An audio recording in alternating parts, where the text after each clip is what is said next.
সম্ভবতি তথা সৃষ্টিকর্মণ পরিপূর্ণায়নম মৃতং সত্যং তপ জ্ঞানং ভবন্তি চিরং সার্বজনীনম তথা ভবিষ্যন্তি সৌভাত্র সৌমিত্রিং সত্য ধর্মং লোকত্রয়েহ প্রপীতম প্রভাবম পৃথিবূহি স্বর্গীকরণং মধুমন্তং চ সূর্যং পশ্যন্তি তে দেব দুর্লভ দর্শনম।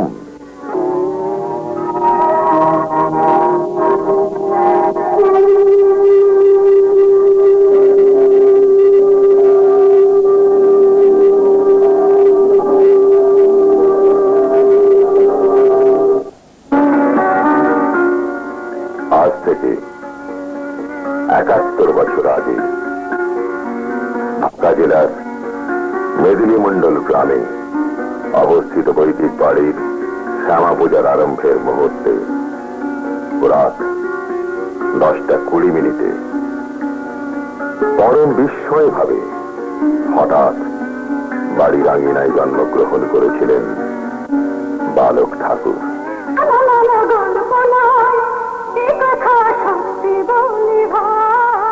যার জন্মতিথিটি আজ কর্মী দিবস রূপে পালন করা হয়। বালক ঠাকুর বালক মশাই থেকে আজকে যিনি বালক ব্রহ্মচারী নামে পরিচিত, তিনি জন্ম থেকেই সিদ্ধ পুরুষ। মাত্র ৬ বছর বয়স থেকে তিনি দীক্ষা দিতে শুরু করেন এবং তখন থেকেই তার মুখে আদি পালি ভাষায় বেদবাক্য শুনে বহু মানুষ অভিভূত হতে থাকে। ক্রমশ তার কাছে দীক্ষা নিতে শুরু করে। এর মধ্যে পাঠশালার মাস্টার মশাই, হেডমাস্টার মশাইও আছেন। ভারতবর্ষের ইতিহাসের পাতায় এরকম আর কেউ আছেন বলে আমাদের জানা নেই। ক্রমশ বালক থেকে কৈশোর এবং কৈশোর থেকে তিনি যৌবনে আসেন। সেই সাথে তার জনশ্রুতি প্রতিপত্তি বাড়তে থাকে। তার বিজ্ঞানসম্মত যুক্তি প্রমাণ করে ধর্ম কোনো ভেদাভেদ মানতে পারে না, ধর্মে কোনো ভেদাভেদ থাকতে পারে না। ধর্ম কোনো আলাদা আলাদা গোষ্ঠীর জন্য নয়। সূর্য এবং চন্দ্রের আলো যেমন সকলের গায়ে পড়ে এবং পুকুরের জল যেমন সকলকে স্নান করিয়ে দেয়, সকলে সেই জলে অবগাহন করে, একই বাতাস যেমন সকলের গায়ে লাগে। না হং বিপ্র ন চ নরপতি নার বৈশ্য ন শূদ্র না মানে জাতির আশ্রম ধর্মবিদ্যা কুলচ্ছেত্রী কি হরে প্রসাদ। এখনকার সংস্কারকে হাতে নিয়ে নির্ভীকভাবে তিনি সব সম্প্রদায়গত ধর্ম, কল্পনার স্বর্গ নরক, পাপ পুণ্যের বেড়াজাল অপসারণ করে মানুষকে নিয়ে যাচ্ছেন সেই মুক্ত অসীম অনন্ত মহাকাশের পথে।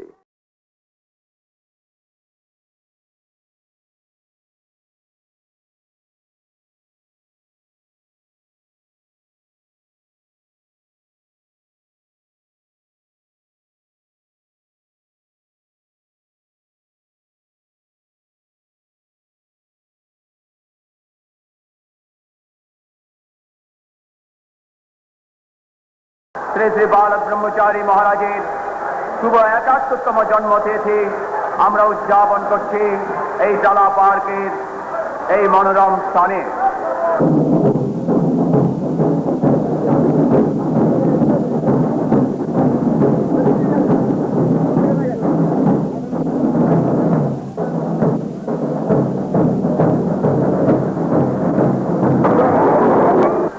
ঠাকুরের যে মিছিল, আমরা ওয়্যারলেস মারফত খবর পেলাম যে সিটির কাছাকাছি ঠাকুর এসে পৌঁছে গেছেন। আমার মনে হয় আর কিছুক্ষণের ভেতরেই আমরা আমাদের আরাধ্য দেবতাকে আমরা মঞ্চে আপনাদের সামনে দর্শন যারা করবার জন্য এসছেন আকুল নয়নে তাদের দর্শন করার সুযোগ পাবেন।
বন্দ্যোপাধ্যায় ঠাকুরকে মাল্যদান করছেন। এরপর আমি সন্তান দলের সভাপতি শ্রী অচল সেনকে আমি এগিয়ে আসতে অনুরোধ করব। অচল সেন সন্তান দলের সভাপতি, তাকে আমি মাল্যদান করবার জন্য এগিয়ে আসতে আহ্বান জানাবো। তারপর চিত্রশিক্ষা সম্পাদক সন্তান দল আপনি এগিয়ে আসবেন। অঞ্জন দেব মাল্যদান অ্যাকশন কমিটির অধ্যক্ষ।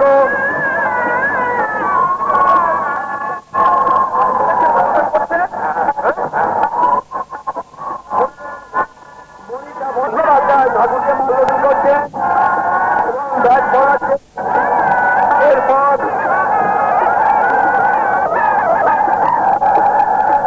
সন্তান দলের সভাপতি অযোধ্যা জানাবেন, সন্তান দলের সম্পাদক চিত্রদা আপনি জানাবেন এবং আমাদের সন্তান দলের সভাপতি শ্রী অশোক সেন ঠাকুরকে নমস্কার করছেন। আপনাদের প্রতিনিধি হয়ে সন্তান দলের প্রতিনিধি সেই অশোক সেন সভাপতি তিনি ঠাকুরকে প্রণাম যাচ্ছেন আপনাদের হয়ে চলে আসবে। এবারে মাধুরী চক্রবর্তী ঠাকুরকে মাল্যদান করছে।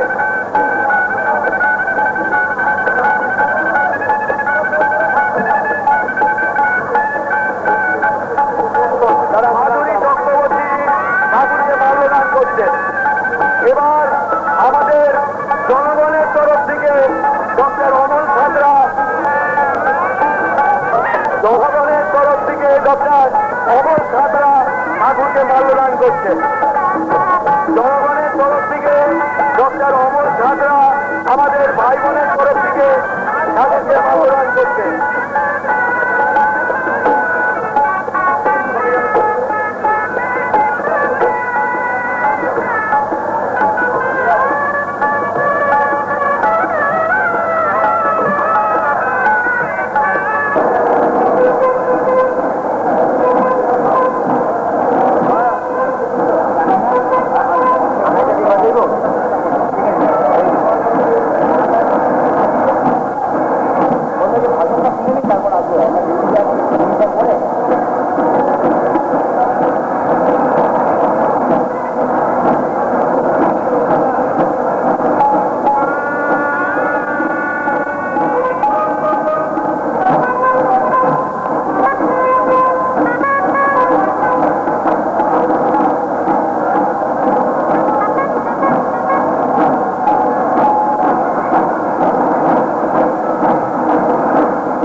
বছর ঘুরে এলো। এই তিথিতে 10:20 জন্ম নিয়েছিলাম।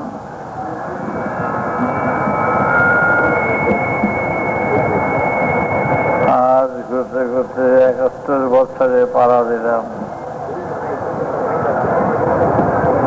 সেই শিশু বয়সের কত ঘটনার ভিতর দিয়ে জীবন কাটিয়েছি, কত রকম ঘাত প্রতিঘাতের ভিতর দিয়ে এগিয়ে যাওয়ার চেষ্টা করছি। একটাই নিয়ম পালন করার চেষ্টা করেছি, ছল ছাতরি মিথ্যা প্রবঞ্চনা, নিজেকে উৎসর্গ করব না। যত অপবাদ লাঞ্ছনা গঞ্জনা অন্যের বিরক্তির কারণ যাই হই না কেন, যেন মিথ্যে কথা বলে প্রবঞ্চনা করে সুনাম অর্জন করার যেন বাসনা না হয়। তাতে যে যা খুশি বলে বলুক। অনেক ঘাত প্রতিঘাতের ভিতর দিয়ে চলছি। জীবনে চলার পথে শিশু বয়স থেকে পাঠশালায় স্কুলে যেতাম, বাবা ভর্তি করে দিলেন। কিছুদিন পরে দেখা গেল পাঠশালার মাস্টার ফুল বেলপাতা নিয়ে এসে উপস্থিত, দীক্ষা নিল। বড় স্কুলে গেলাম, সেখানে স্কুলের মাস্টার ছাত্ররা দীক্ষা দিতে শুরু করলো।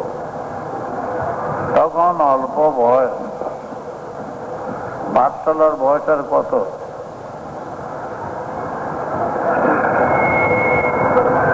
আমি পাঠশালার মাস্টারকে প্রণাম করি, স্কুলের মাস্টারকে প্রণাম করি, তারও আমাকে প্রণাম করতে শুরু করলেন। বা যত বাধাই দেই না কেন, কোনো বাধাই তারা শুনছেন না। বলেন, আমি তোমাকে ইংরেজি বাংলা অঙ্ক শিখিয়েছি, এখন তুমি আমাদের পরপারের কান্ডারি রন্ধের ষষ্ঠী তুমি পার করে নিয়ে চলো হে ঠাকুর। এই কথা বলে আমি বলছি, আমাকে ঠাকুর গুরু দেবতা অবতার কিচ্ছু বলতে পারবেন না। তারা জোর করে বলবেই। আমি কতবার ঝগড়া করব, প্রতিবাদ করব। বাচ্চা বয়সে এক ধর্মের সভায় আমাকে নিমন্ত্রণ করলো। তখন 7-8 বছর বয়স, 8 বছর হবে, 2-1 মাস কমও হতে পারে। এক ধর্মসভায়, সেখানে বৈষ্ণব সম্প্রদায় বেশি, অন্যান্যরাও আছেন। প্রত্যেকে গীতা, ভাগবত, রামায়ণ, মহাভারত, নানা রকম শ্লোক, স্তোত্র, উবাচ, আখ্যায় ব্যাখ্যায় কথা উত্থাপন করে সবাইকে বুঝাতে চেষ্টা করছেন। মাঝে মাঝে জোগাড় দিচ্ছিল কথা শুনে। আমি চুপ করে বসে বসে শুনছি। যখন শুনছিলাম সেই কথাগুলো, তোমরা বুঝতে পারছ কথাগুলো? বুঝতে পারছো সবাই? আচ্ছা, একটু অস্পষ্ট কথা বলছি তো, শরীরটা খুব সুস্থ নয়। সেখানে প্রায় 1000-2000 লোক ছিল সেই সভায়। পর পর পর পর বলে যাচ্ছে এক একজনে এক এক ভাবে দেবতার ব্যাখ্যা, মহিমা, কীর্তন, মাহিত্য নানাভাবে বর্ণনা দিতে শুরু করলেন। কিন্তু আমি চুপ করেই ছিলাম।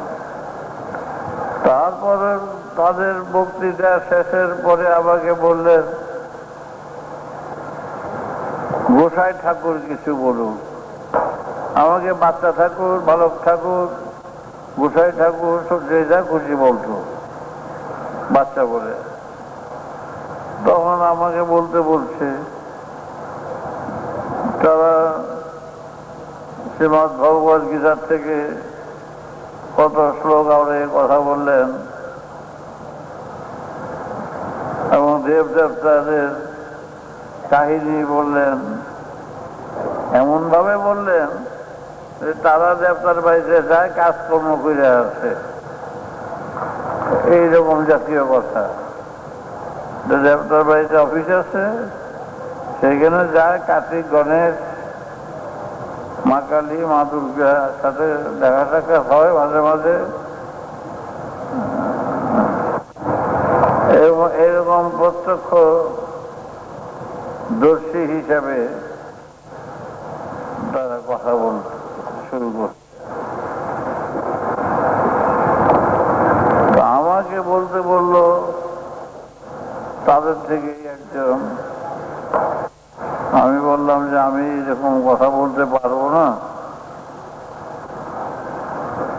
না, তোমার যা বক্তব্য তুমি খুলে বলো।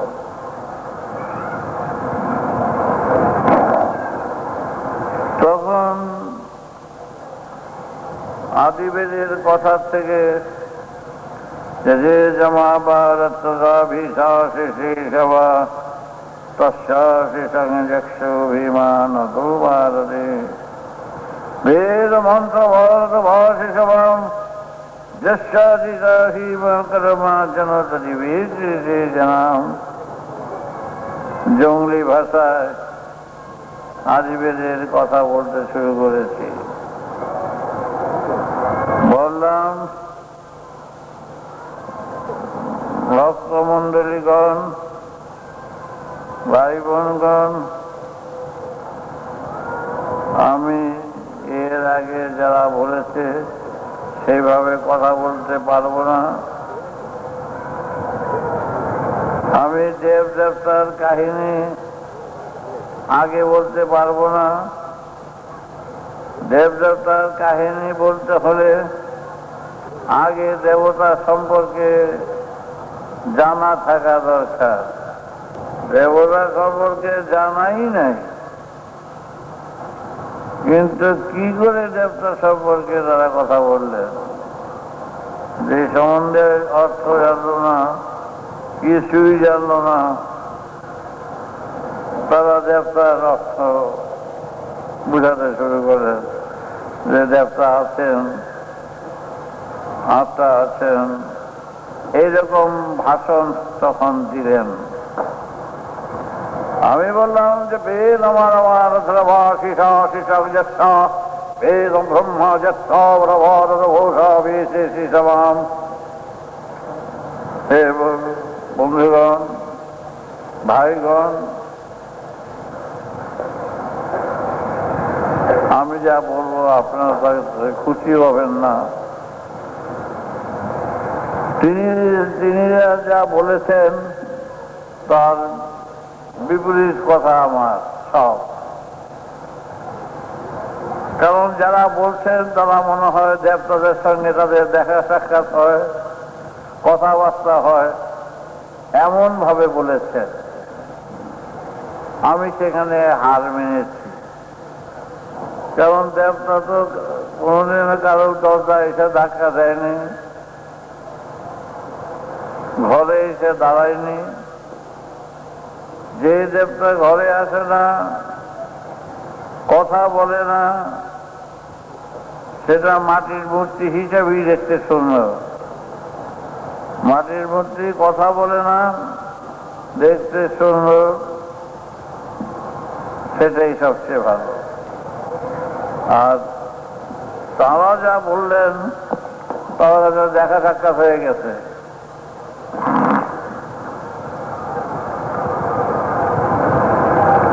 আমি এতটুকু বয়স থেকে যে আদি বেদের কথা, যে বিজ্ঞান যুক্তির কথা, যে গণিতের কথা নিয়ে আজ আমি চর্চা করছি, তার মধ্যে দেবতা আত্মা এই কথা বলা চলে না। বহুবার, বহু জায়গায়, বহুদিন বলেছি, বহু জায়গায় বলেছি, কিন্তু সভামন্ত্রীকে জানাচ্ছি যে সভাতে যারা উপস্থিত তাদের উপরে আমার কোনো রাগ নেই, তাদের কথাকে আমি কোনো অবহেলা করছি না বা অশ্রদ্ধাও করছি না। তারা যে কথাটা বলছেন, তারা কোত্থেকে এই কথাটা পেল, কথাটা যে পেল কোত্থেকে? যার সত্তার প্রমাণিত হয়নি, অস্তিত্বের প্রমাণিত হয় নাই, কোন গল্প বলে যে কথা বলছে সেই গল্প প্রমাণিত হয়নি, কিছুই তো প্রমাণ করতে পারলো না। তো প্রমাণ যদি না করতে পারলো, তো ঘটনাটা কিভাবে নিজে গ্রহণ করা হবে? বেদমাতৃব্যাসী শ্রী শ্রী সভাম বেদ মন্ত্র ভারত ভাষিষা শীর্ষ সংযক্ষা, ঘটনায় যদি প্রমাণ করতে না পারলো, তারা কেউ ঘটনা প্রমাণ করতে পারলো না। আর আমি যেটা বলছি সেটা বলছি আজও অবধি কেউ প্রমাণ করতে পারে নাই, এই কথাটা বলেছি। তারা একটু রাগ করে উঠছিল, চটে উঠছিল, কেন প্রমাণ করতে পারে নাই? অনেক দৃষ্টান্ত এসে দাঁড়া করে দিল আমার সামনে, অমুকে পেয়েছে, তেমুকে পেয়েছে, তেমুকে দর্শন হয়েছে। আমি বললাম, তখন 33 কোটি লোক ভারতবর্ষে, 33 কোটির মধ্যে যদি 33 জন পায় তার কোনো মূল্য নাই। 33 কোটির মধ্যে 33 জন বাদ দিয়ে বাকি সব যদি পায় তবে মূল্য আছে। যেটা পাবে, যেটা উপলব্ধি হবে, যেটা অনুভূতিতে আসবে, সেটা পেতে বাধ্য, সবাই পাবে। কেউ সরে যাবে না, কেউ দূরে দূরে চলে যাবে না, সবাই সুন্দরভাবে সেটা গ্রহণ করতে পারবে, যেটা সত্যিকারে যদি সত্য বস্তু থাকে। তখন একজনের মধ্যে পণ্ডিত, তিনি বললেন, তাইলে মানুষকে সব মিথ্যামিথ্যি কাজ করছে। তা তো আমি বলছি না, আমার যন্ত্রে এখন পর্যন্ত প্রমাণিত হয়নি। বলতে পারেন আমার যন্ত্রটা ভুলও তো হতে পারে, তা আমি মানি, কিন্তু ভুল হলে সংশোধনও তো করার প্রয়োজনীয়তা আছে। সংশোধন কে করবে? আপনারা করবেন? আমার সংশোধনটা আপনারা করে দিন, আমি কৃতার্থ থাকবো, আমি কৃতজ্ঞ থাকবো আপনাদের কাছে যে আপনি সংশোধন করে দিয়েছেন। সমালোচনা যেতে চাই না, তর্কে যেতে চাই না, কিন্তু মীমাংসায় যদি আসতে পারেন, মীমাংসার ভিতর দিয়ে যদি আমার তত্ত্বকে বুঝিয়ে দিতে পারেন, তবে আমি কৃতজ্ঞ থাকবই। তখন তাকে জিজ্ঞাসা করলাম যে আপনি পেয়েছেন, আপনি বুঝেছেন, এতদিন যাবৎ সন্ধ্যা আপনি জপ টপ করছেন, কোনদিন বুঝতে পেরেছেন যে কিছু আছে? এটা যদি বুঝতে পারেন তবে বুঝতে পারবো যে কিছু বুঝেছেন। তাও তো উত্তর দিতে পারছেন না যে বুঝতে পারছেন কিনা।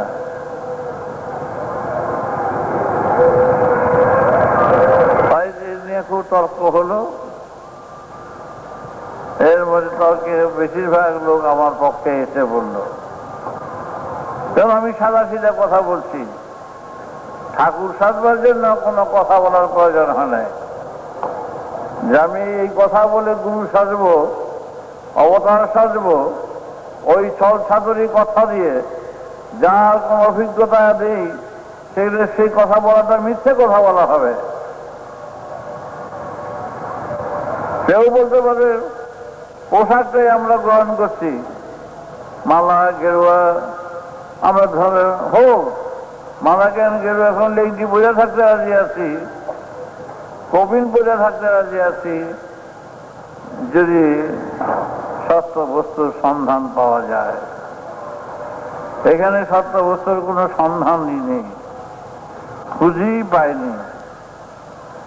কত লোকের জিজ্ঞাসা করলাম যে পেয়েছেন কিছু, বুঝতেই পারে না, ওই ধারণায় চলছে, অন্ধ বিশ্বাসে চালিয়ে যাচ্ছে। তাই আমাদের কর্তব্য হচ্ছে আগে জানা, ধর্ম সম্পর্কে আগে প্রথম অভিজ্ঞতা দরকার। ধর্মটা কি? ধর্ম হচ্ছে পুরোপুরি বাস্তব, বস্তু ছাড়া ধর্ম নয়। আর এইখানকার ধর্ম বেশিরভাগ হল অবাস্তব, গল্প আর কল্পনা। অনেকবার বলেছি, ভাব আর উচ্ছ্বাস। আমার ধর্মে ভাব উচ্ছ্বাস নাই, গল্প নেই, কল্পনা নেই, আছে যুক্তি বিজ্ঞান, গণিতের উপরে নির্ভরশীল। গণিত আছে, যুক্তিও আছে, তা নিয়ে আমার চলতে হয়। সুতরাং আমাকে নেমন্তন্ন করে অনেক মঠ মন্দির মসজিদ থেকে, তাদের এখানে যাই, হাতে প্রসাদ দিলে প্রসাদটুকু খেয়ে ফেলি, আপত্তি করি না কোনো, রাগারাগি করলে তো কোনো লাভ হবে না, আসল বস্তু তো পাওয়া যাবে না। মাঝখানে ওর সঙ্গে আমার সঙ্গে একটা তিক্ততার সম্পর্ক গজিয়ে ওঠে, যাতে না উঠে সেই অবস্থায় করি, চুপ করে থাকি। তাই তোমরা বলো, তোমরা আগে চিন্তা করো যে এতদিন হয়ে গেল, এত কিছু হয়ে গেল, কোন দেবতাকে তোমরা দেখতে পেয়েছ? তাহলে দেখতে দেবতা দেখতে পারেন, আত্মা দেখতে পেরেছ? তাহলে লাভটা কি হলো? আত্মাও দেখলে না, দেবতাও দেখলে না। এদিকে আত্মার জন্য শ্রাদ্ধও করছি, দেবতার জন্য পূজাও করছি। আজ মা কালীর পূজা 4টা উদ্বোধন করে আসলাম, দুদিনে অনেক উদ্বোধন করতে হয়েছে, এবং মা কালী সম্পর্কে আমার বুঝাতে হয়েছে। আমি জিজ্ঞাসা করছি যে মা কালী এরকম চেহারা নিয়ে কেন এলেন? মা কালীকে তো আমি অশ্রদ্ধা করতে পারি না। যারা লিখেছেন বলেছেন, তারা যেই চিন্তা করে লিখেছেন সেই চিন্তাটা ধরে গেল, আমি এর মধ্যে যাবো। এলো যখন মা কালী সম্বন্ধে বললাম যে মা কালীর মূর্তি পূজার আয়োজন করা হলো, মূর্তি পূজার ব্যবস্থা করা হলো সমাজকে শৃঙ্খলায় আনার জন্য। শৃঙ্খলা তৈরি করার জন্য সমাজের এই মূর্তি পূজার ব্যবস্থা। যারা মূর্তি পূজার ব্যবস্থা করলেন তারা জানতো না যে মূর্তি থেকে কথা বলবে, মূর্তিতে কিছু আছে, এই চিন্তা করে মূর্তি পূজার ব্যবস্থা করেননি। আর শেষ বেলা যে দাঁড়িয়েছে, মূর্তি থেকে কথা বলে, মূর্তি দর্শন হয়, নানা রকম। এটা কিন্তু তখন ছিল না, এই চিন্তা ছিল না। বেদ মনমানি সামং জনা শশা সৃষ্টি সামাম, এক পূজাকে কেন্দ্র করে দেখো এই যারা প্যান্ডেল তৈরি করছে, মূর্তি তৈরি করছে, ঢাক বাজাচ্ছে, বাঁশি বাজাচ্ছে, মিষ্টি তৈরি করছে, আরো সজ্জা করছে, কত শত শত বিষয়বস্তু যেগুলো তখন হিতবোধেছে আদেশে মানত না, এই মূর্তি দেখিয়ে তখন ভয় দেখানো হতো, এই মূর্তিতে এই ছিল এই ছিল। তারপরে সেটা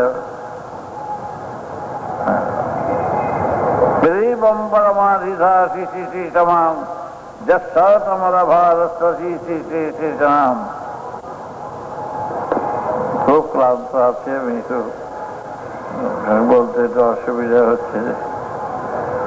তোমরা বুঝতে পারছো তো? এই মূর্তিকে কেন্দ্র করে আচ্ছা পূজা না থাকলে দেখবে যে কেউ মূর্তি বানাতো না, শিল্প জগৎটা, শিল্পীরা এটা ভুলে যেত, ঢাক বাজাচ্ছে ঢাকিরা ভুলে যেত, বাসীরা ভুলে যেত। অদ্ভুত এক শৃঙ্খলায় আনার জন্য এই পূজার ব্যবস্থা করলেন। আর পূজা এসে নামলো কোথায়? কোষাকুষি পূজা ব্যবসায় বেশিরভাগ পরিণত হলো। ব্যবসায় পরিণত হওয়ার ফলটা তো দেখতেই পাচ্ছ, ব্যবসা। ধর্মকে কেন্দ্র করে, তাই সেদিন আমি বলেছিলাম যে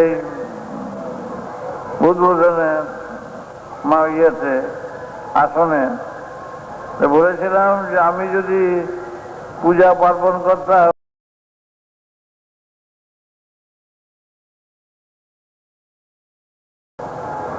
কারো অসুবিধা হতো না, প্রত্যেকে দিয়ে শুয়ে খেয়ে প্রচুর টাকা থাকতো। কিন্তু আমি তো সে সৎ পথ পেলাম না এর মধ্যে শুধু ভণ্ডামি, জুট চুরি, মানুষ ঠকানো এই পূজার মধ্যে রয়ে গেছে। আসল বস্তু কিচ্ছু নেই। সেই কথাটা জানিয়েছি। আমি যখন করতে পারছি না, তোমরা বসিয়ে করো। আমার তন্ত্র মন্ত্রগুলো জানা আছে, যজ্ঞের মন্ত্র জানা আছে, তা আমি যখন করতে দাবি করলে ঠকাতে হবে। আমি যখন পারছি না, তোমরা করতে পারছো। এই কথাটাই বলছি যে তোমাদের। তারপর দেশের রক্ষা করার জন্য দেখো মায়ের হাতে খড়গ দিয়েছে, দুর্গার হাতে খড়গ দিয়ে দিচ্ছে। এগুলো মানচিত্র বুঝাবার জন্য খড়গগুলো দিয়েছে, ত্রিশূল দিয়েছে, চক্র দিয়েছে, যাতে সমাজের উচ্ছৃঙ্খলতা দূর করা যায়, এক শৃঙ্খলা আনা যায়। সেই চেষ্টার জন্য এগুলো করেছিলেন। বিবাহ পরবাদী সংশোধনে কি যেন বলছিলাম।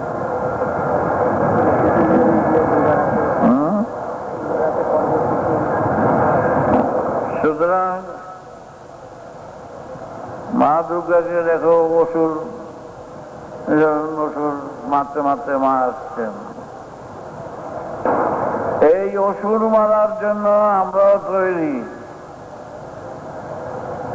আমরা রাজনীতিতে ঢুকি নাই, রাজনীতিতে যাই নাই। অনেকে আমাকে বদনাম দেয় যে বালক মশাই রাজনীতি করেন। আরে গদি চাইলে তো রাজনীতি, গদি যখন চাই না, খালি মুখে রাজনীতি করতে যাবো কেন আমি?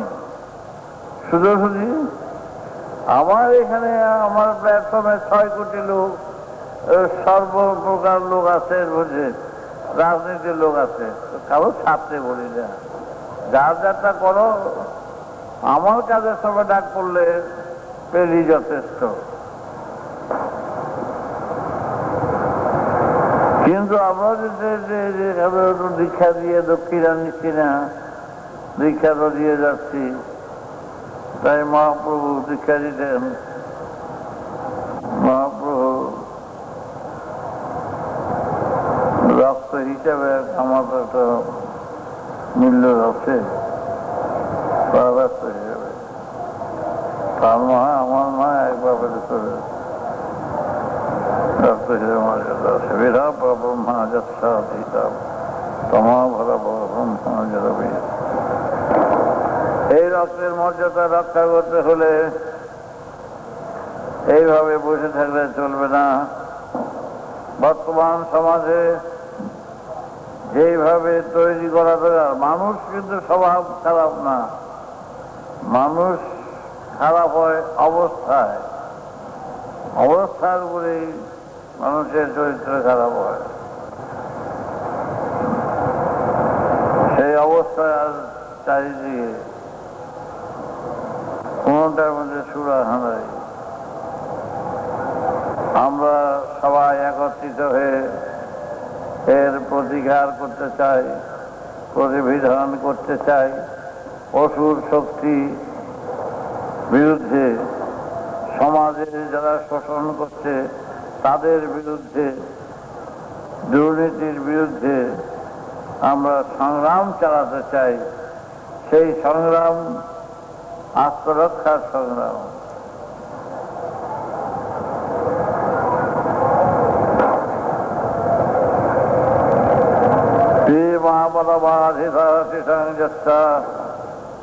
মন্ত্র অভিমন্ত্র দৃষ্টি, সেই সারগ্রাম, সেই সুর, যে সুর জানলে সত্যিকারের সুর খুঁজে পাওয়া যাবে, তারই মহামন্ত্র দান করছি। তার জন্য এই মন্ত্রে কোন দক্ষিণা লাগে না, টাকা কড়ি লাগে না। এই মন্ত্র হচ্ছে সেই মন্ত্র, সেই মন্ত্র মনে মনে স্মরণ করলে সেটা সুরে আসে, সুরে পৌঁছে। তোমরা বুঝতে পারছো?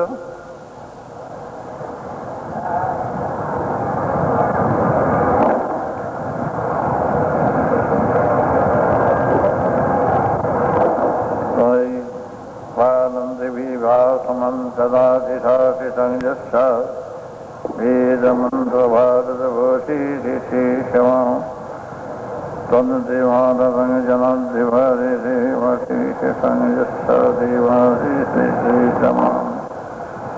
वेदमंत्र भारत भूषम जनादि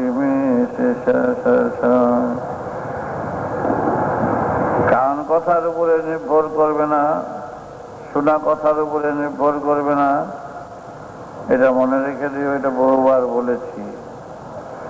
বহু রকম অবস্থা আমাদের সংসারের দারিদ্রতায় ঘিরে ধরছে, অসুস্থতায় ঘিরে ধরছে। সর্বদিকে আমরা সর্বহারা। আমাদের বাপ মারা শিক্ষা দিয়ে গেছেন, সেই শিক্ষা মতন আমরা চলি, কিন্তু সংস্কারের শিক্ষাটাই হলো বেশি।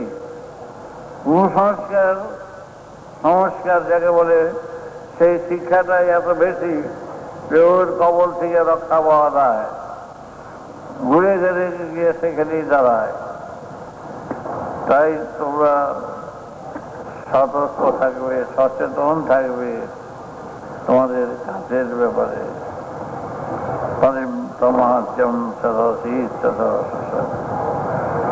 অনেক ব্যথা নিয়ে চলছি, অনেক আঘাত পাচ্ছি। একটা বাচ্চা শিশু আমি কাজ করে যাচ্ছি, কেউ সহযোগিতা নাই, সাহায্য নাই। কিভাবে দাবাবে, কিভাবে হেয় করবে মানুষের চোখে, সেই চেষ্টাই বেশি।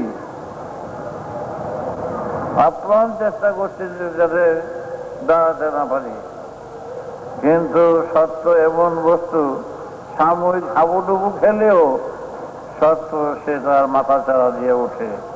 এটা মনে রাখবে, সত্য তার মাথা চাড়া দিয়ে উঠবেই। যত বাধাই আসুক, যত রকম চা আসে আসুক, আমরা যেন তার থেকে সরে দাঁড়ায়। প্রিয় পরমন্ত্র ভারত শ্রী সময়। আচ্ছা, এখন থাকবে কথাগুলো?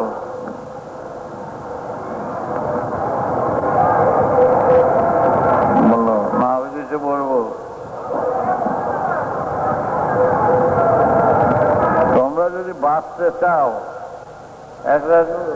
লেখা পড়া, শিক্ষায় দীক্ষায় আর খাদ্য আশ্রয় সব সমস্যা নিয়ে জীবন কাটাচ্ছ। এর সমাধান কোথায় বলো? মানুষ চোর ডাকাত ছিনতাই যে করছে, এটা কি ইচ্ছা করে করছে? মিথ্যা কথা বলছে, ছল ছাতুরি করছে, অভাবের দায়ী করছে। এখন সেটা স্বভাবে পরিণত হয়ে গেছে, মিথ্যা কথা বলা, ছল ছাতুরি করা। কিন্তু এর প্রতিকার যদি না করা হয়, এই ভারতবর্ষের এখনো যে খাদ্য আছে প্রচুর, আর এখন আকাশ ছোঁয়া দাম, কোনো দিক দিয়ে সুরাহা নাই, সুব্যবস্থা নাই। তো আমরা কিসের জন্য, জনগণ কিসের জন্য অপেক্ষা করছে? নানা পার্টির মধ্যে গিয়ে চুপ করে বসে আছে, কেউ এই কেউ সেই কেউ ওই।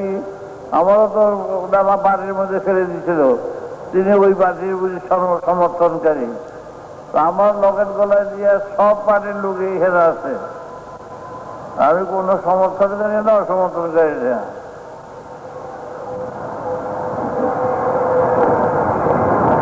সুতরাং এই পার্টি দিয়ে কাজ হবে না। তারা বেশিরভাগই এই দলের পূজারী, দলকে ভালোবাসে, দেশকে কতটা ভালোবাসে বুঝতে পারছি না। এই বুঝতে গেলে সময়ের দরকার। আর পরিষ্কার নীতি, আমার হলো পরিষ্কার নীতি, যে নীতিতে কোনো ভেজাল থাকবে না, কোনো ভেজাল থাকবে না। আমাকে খুন করতে এলে আমি ফুল বেলপাতা দিয়ে তাকে পুজো করবো? সুতরাং ফুল বেলপাতা পুজো তাকে সেইভাবেই সাজা দেব। সরকার তাহলে বন্দুকটা দিল কিসের জন্য? বন্দুকের লাইসেন্স, সরকারি লাইসেন্স দিল কিসের জন্য? শুধু বাকি মারার জন্য? সরকারের বলে দিচ্ছে আত্মরক্ষার জন্য। আত্মরক্ষার জন্য সব করা যায়। এই ভারতবর্ষে যারা অভাব সৃষ্টি করছে, দারিদ্রতার সৃষ্টি করছে, দুর্মূল্য বাড়াচ্ছে, তাদের ধরতেই হবে, এই খুঁজে পাওয়া যাবে, অসুবিধা নেই।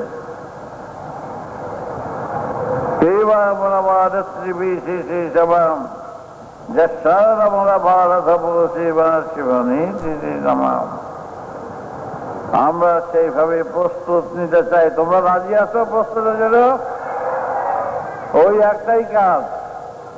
দক্ষিণা তো তোমার কাছে চেয়েছি আমি, দক্ষিণা যখন চাইনি, আমি প্রত্যেকবারই এই কথাটা বলি যে দক্ষিণা যখন চাইনি, দক্ষিণা তোমাদের দিতে হবে।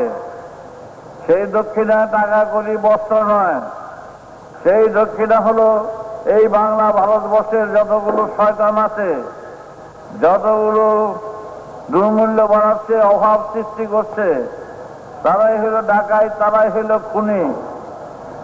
তাদের হাত থেকে সমাজকে রক্ষা করতে হলে আত্মরক্ষার বিপ্লব, আত্মরক্ষার সংগ্রাম চাই।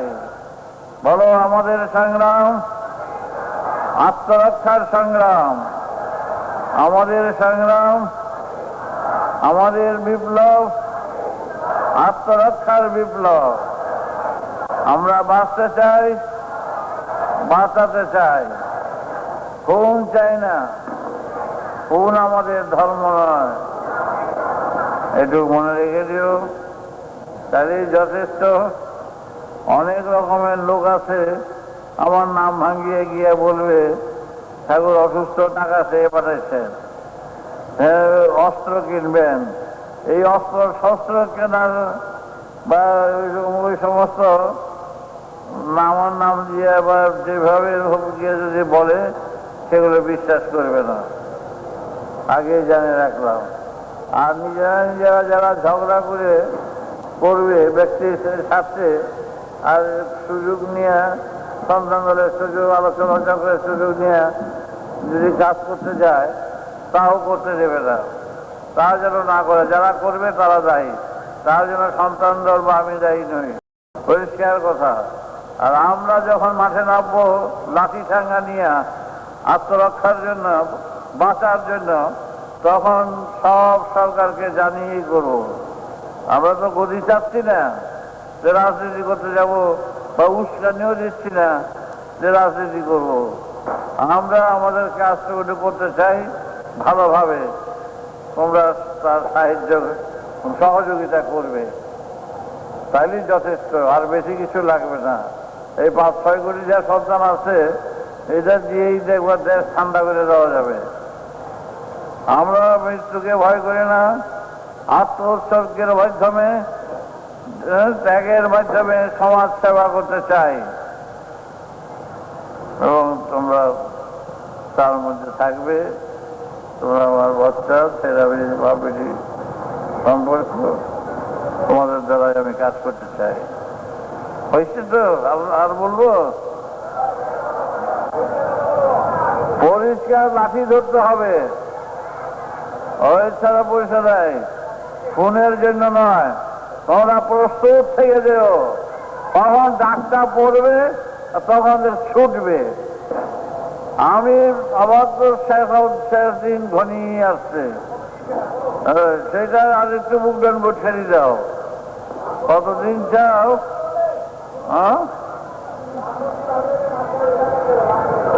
আর একটু বুকডান বসে দাও না তো। একটা কাজ করতে গেলে পাঁচটা জিজ্ঞাসা করিয়া, চিন্তা করিয়া, মতামত নিয়া, সবাই মতামত নিয়া জানাইয়া, পুলিশ মহলে জানাবো, স্বরাষ্ট্র বিভাগ জানাবো, মন্ত্রী মহল জানাবো, সেন্ট্রালে জানাবো, যে তোমরা যদি 1 মাসের মধ্যে যদি এই দেশের প্রতিকার না করো, চাউলের কেজি 1 টাকা না করো, তাহলে উপায় নাই।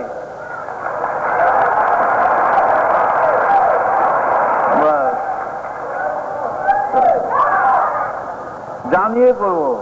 ফাঁকে ফুঁকে পিছন থেকে মাথায় বাড়ি দিয়ে শিকারি বাঘের সাথে শিকার করবে জাগাইয়া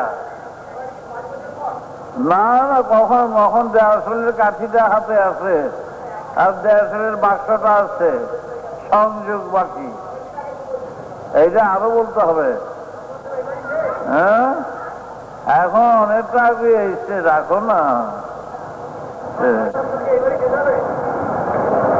আর কথা বলবি রে? যাই হোক, ওরও কোনো কথা না। বাপ যা বলবে মাথা বেঁধে শুনবে এবং সেইভাবে কাজ করবে। কৈফিয়ত জিজ্ঞাসা করবে না। বাবা তো থাক, ডাকাই থাক, শয়তান থাক, বাপ বাপই থাকে বলো, তাহলে সেইভাবে তোমরা কাজ করবে। তখন সাপে 6 গিয়ে সাপ পড়ছি, এত জল চকিতে বসে এই 1200 লোক ছিল, আমি ভাষণ দিচ্ছি। এর মধ্যে করছি কি 14-15টা ছেলে হাত গুটিয়ে আমাদের আক্রমণ করতে এসছে। ওখানে জিজ্ঞাসা করতেছে, শোন, ওদের বলতেছে ছেলেগুলো, এখানে বালক ঠাকুর কে আছে বলুন তো। যে আমরা ভিতরে গেলেছিলাম, যে ওইখানে যান, ওই যে বসে বৈশা দিচ্ছে, আসছে কাছে। বালক ঠাকুর কোথায়? সবাই দেখা দিচ্ছে আমাদের, এই যে এতটুক। এই তো বালক ঠাকুর, বাচ্চা বাচ্চা ঠাকুর দেখি। কেমন আপনারা, কি ব্যাপার? আমরা শুনছি বালক ঠাকুরের মেয়েরা স্নান করায়, মেয়েদের কাছে শোয়ে রাখে, আমরা এটা শুনেছি, তাই চটে এসছি। এসে দেখি বয়স দেখি 5-6 বছর বয়স। ব্যাপারটা কি হয়ে গেল? তখন আমি বসা তো, আমি বললাম আপনারা, ওই ভাষাই বলছে, কুমিল্লা ছিলাম তখন, আপনারা ঠিকই শুনছেন, ঠিকই শুনছেন। আমার ওরা দেখেন প্যান্টটা খুলে ফেলা যায়, ল্যাংটা করে স্নান করায় মেয়েগুলো। তারপরে আমি কতগুলি, আমার লজ্জা আসছে না, লজ্জা আসছে না, আমার এইভাবে ল্যাংটা করে স্নান করা, তেল মাখিয়ে দাও, আমি আপনারা না করে দিয়েছেন, আমি স্নান করতে পারব, আর কাজটা আমার শয়ে রাখে, চারদিকে এখানে মাঝখানে শয়ে রাখে, ওরা হাঁ করে শুনতে হচ্ছে আমার কথাগুলো, ব্যাপারটা কি? না আপনাকে স্নান করাবে, আপনার বয়স তো 5-6 বছর বয়স। হ্যাঁ, এই যে 6 বছর শেষ হইলো, 7 বছরে পড়ব। তুই পড়ে গিয়ে তুই আপনাদের সাথে ভুল শুনেছি। তবে হ্যাঁ, আমার বয়সটা পর আপনারা শুনেন নাই, বয়সটা শুনে নাই, খালি এইটাই শুনছে বালক ঠাকুর এসছে, ও এইরকম স্নান করায়, শোয়ায়, ল্যাংটা করায়, এইগুলি শুনছে, কিন্তু বয়সটা শুনে নাই। আমার লগে 3 ঘন্টা বসে আলাপ করলো বেদ সম্বন্ধে। আমি যখন বেদ বুঝাইতেছি, পিতার মাতা তানিন তামারা বাণী সবাকু মহিমা ইয়ান তামানে মা তারা মা নিচে জানা সিনান তামাহি মা কি জানা। তাহলে মা বাপকে ভালোবাসো, মা বাপকে শ্রদ্ধা করো, দেবতা খুঁজে যখন যেদিন পাবে সেদিন দেবতাকে ডাকবে। দেবতাকে যদি না খুঁজে পাও, জানতে না পারো, তারা দেখে সময় নষ্ট করে তোমার লাভ কি? বলছে 3 ঘন্টা নানা বিষয় বলেছি। তারপরে আমরা দীক্ষা নিতে পারবো? হ্যাঁ, এই 14টার পর ছেলে পরে দীক্ষা নিল। দীক্ষা নিয়ে পকেটে হাত বাড়িয়ে 5 থেকে ঘুরে বাইর করছে। 14টা 5 থেকে আমাদের দক্ষিণা দিব। আমি দক্ষিণা নেব না, তাহলে কি করবো? আপনি কাজ করেন, আপনারা না এই পয়সাটা দিয়া যে বদনামটা আমার দিচ্ছে, তার বাড়ি থেকে মিষ্টি নিয়ে গিয়ে উপস্থিত হন। বুঝেছেন? তার মধ্যে মিষ্টি নিয়ে যাবো না, বদনামটা করছে বলে তো আপনারা আইছেন। আমি বাচ্চা ভাষায় কথা বুঝাচ্ছি, আর কুমিল্লার কথা বুঝাবো আর কি। আপনারা জানেন না তো, এইটা নেই। আপনারা যাইবেন, গিয়ে বলবেন, বলবেন যে আমি রাত্রে দীক্ষা নিচ্ছি, 3 টাইম পাঠিয়ে দিচ্ছি। তিনি ওই টাইম করে ওই ভাষায়, কুমিল্লা ভাষায় কথাটা শুনলো। শুনে 14 জনের টাকাটা একাত্র করিয়া মিষ্টি কিনা যে বদনামটা দিয়েছিল আমাকে, তার বাড়িতে মিষ্টি নিয়ে গিয়ে উপস্থিত। হঠাৎ তখনকার সময়টি 3 পয়সা শেষ দুধ, বুঝছো? 3 টাকা, 2.5 টাকা, 3 টাকা মন চাল। কোন পক্ষে তখন ব্রিটিশ আমলে ভালো আসছিলাম, খেয়ে বইটা পয়সা আসছিলাম। আর আমরা এই স্বাধীনতা